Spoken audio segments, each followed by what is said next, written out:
Индийская культура чрезвычайно древняя, и мы должны это признать. Цивилизация в Индии существует как минимум 5000 лет. Одна из ошибок при поиске так называемой развитой цивилизации в прошлом заключается в том, что мы ищем нечто похожее на нас самих, тогда как цивилизация могла быть развитой в других аспектах. Могли ли поразительные храмы в пещерах Эллора, тщательно вырезанные из единой огромной скалы, действительно быть делом рук простых смертных? Сохранился особый знак, на котором изображена фигура, узнаваемая как бог Шива. Этот древний архитектурный шедевр, построенный в VIII веке под покровительством царя Кришны из династии Раштракута, является памятником не только религиозной преданности и мастерства, но и инженерного искусства, которое кажется почти сверхчеловеческим. Мы сталкиваемся с огромной загадкой мегалитических объектов по всему миру, и мы не понимаем их должным образом. Благодаря своим изысканным резным украшениям и грандиозному масштабу храм Кайласа породил захватывающую дискуссию. Действительно ли эта колоссальная структура была построена с использованием примитивных инструментов того времени, или она свидетельствует о вмешательстве развитой цивилизации, возможно, неземного происхождения? Некоторые считают, что ответ кроется в визитах инопланетян. Я не думаю, что это так, но кто знает. Спрятанный в базальтовых холмах Махараштры, пещерный комплекс Эллора – это архитектурное чудо Древней Индии, охватывающее период с 600 по 1000 годы нашей эры. Эти пещеры представляют собой удивительное сочетание буддийского, индуистского и джайнского наследия. Среди них пещера 16, более известная как храм Кайласа, выделяется как венец этого места. Исторически известная как Верил, эта местность, расположенная вдоль древних торговых путей с севера на юг, несомненно сыграла ключевую роль в своем развитии. Храм Кайласа, известный как крупнейшая в мире монолитная скальная выработка, демонстрирует передовой уровень инженерного и архитектурного мастерства VIII века. Этот храм не строился, а вырезался сверху вниз из единой огромной скалы, что требовало тщательного планирования и исполнения, говорящих о возможностях его создателей. Существуют необъяснимые вопросы в нашем прошлом, которые текущая система знания о прошлом не объясняет. Под покровительством царя Кришны I из династии Раштракута храм был заказан примерно в середине VIII века. Царь Кришна, также известный как Кришнарадж, взялся за этот амбициозный проект, чтобы воссоздать священную гору Кайлас, мифическую обитель Господа Шивы. Храм служил не только местом поклонения, но и демонстрацией мощи и художественных амбиций династии Раштракута. Во времена британской колониальной экспансии в Индии британские офицеры часто отправлялись в экспедиции для отдыха и исследований. Именно во время одной из таких поездок пышная растительность региона Махараштра, скрывавшая пещеры Эллора на протяжении веков, наконец раскрыла одно из самых значительных археологических открытий в Индии.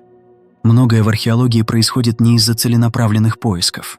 В 1819 году пещеры, нетронутые и идеально сохранившиеся, как в капсуле времени, были случайно обнаружены капитаном Джоном Смитом и его группой.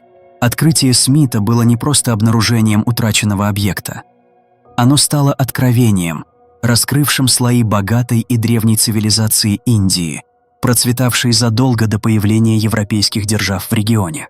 Войдя в пещеры, Смит столкнулся с величием прошлого Индии, нетронутым культурным наследием, которое красноречиво свидетельствовало о его исторической глубине и сложности.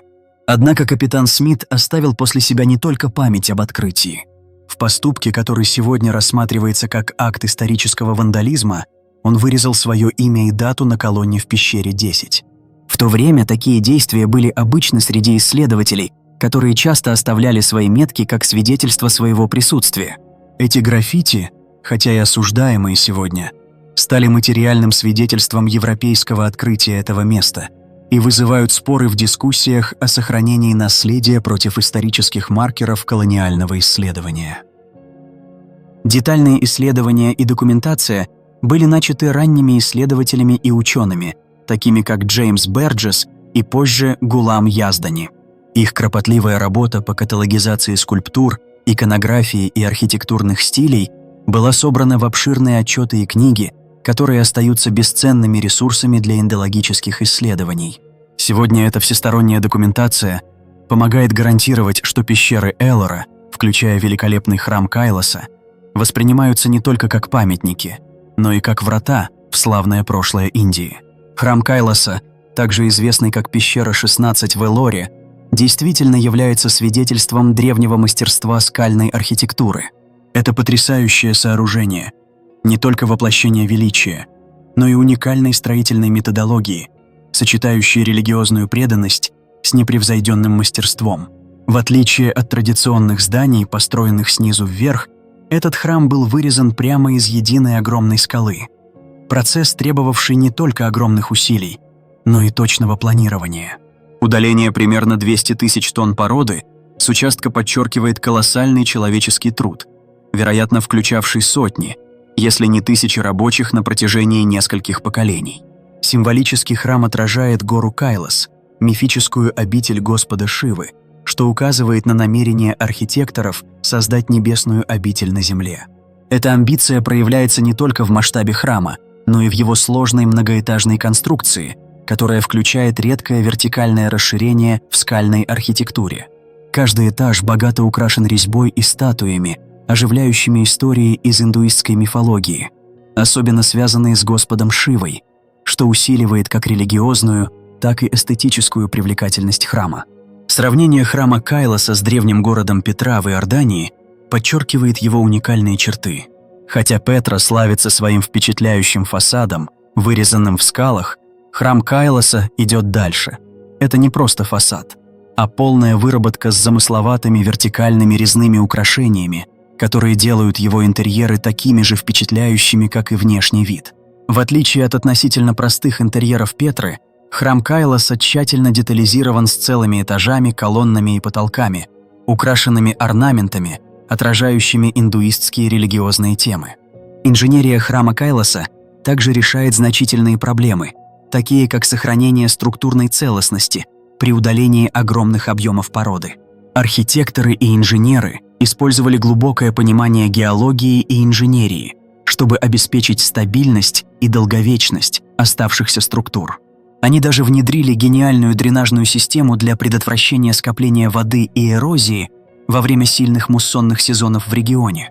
Более того, стратегическое расположение отверстий и ориентация в структуре храма позволяют естественному свету заливать его интерьеры, усиливая духовный и эстетический опыт для посетителей.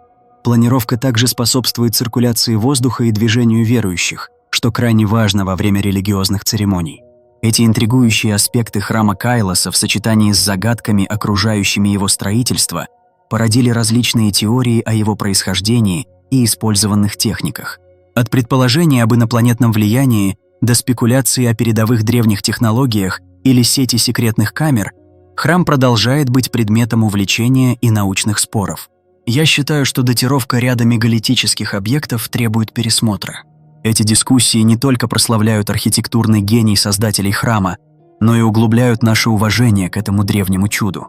Более глубокое исследование загадок храма Кайласа раскрывает ряд захватывающих теорий, пытающихся объяснить его невероятное строительство. Одна из таких теорий предполагает, что технологии и точность, необходимые для его создания в VIII веке, могут указывать на инопланетное влияние или использование передовых древних технологий, которые с тех пор были утеряны.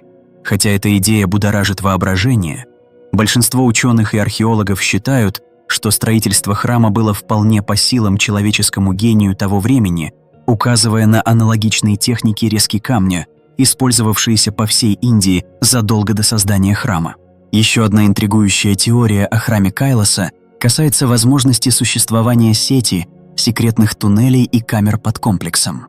Местные легенды и некоторые спекулятивные сообщения предполагают, что они могли служить проходами для религиозных церемоний или в качестве путей отступления во время вторжений.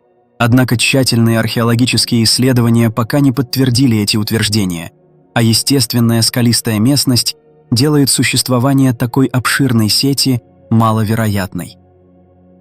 Ориентация храма Кайласа на небесные тела образует еще одну теорию. Некоторые считают, что храм, как и многие древние сооружения, был спроектирован в соответствии с определенными звездами или планетами, чтобы использовать космические энергии во время значительных астрономических событий, таких как солнцестояние и равноденствие. Хотя заметные небесные ориентации на других древних объектах частично поддерживают эту теорию, конкретные доказательства, связывающие ориентацию храма Кайласа с небесными событиями, остаются неуловимыми. Поскольку эти теории продолжают вызывать любопытство и научные споры, важность сохранения такого монументального объекта никогда не была столь очевидной.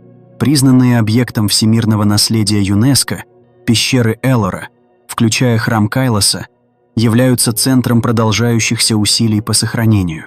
Эти усилия крайне важны для защиты сложных резных украшений и великолепных структур от природных элементов и воздействия современного туризма, чтобы это древнее чудо могло быть оценено будущими поколениями.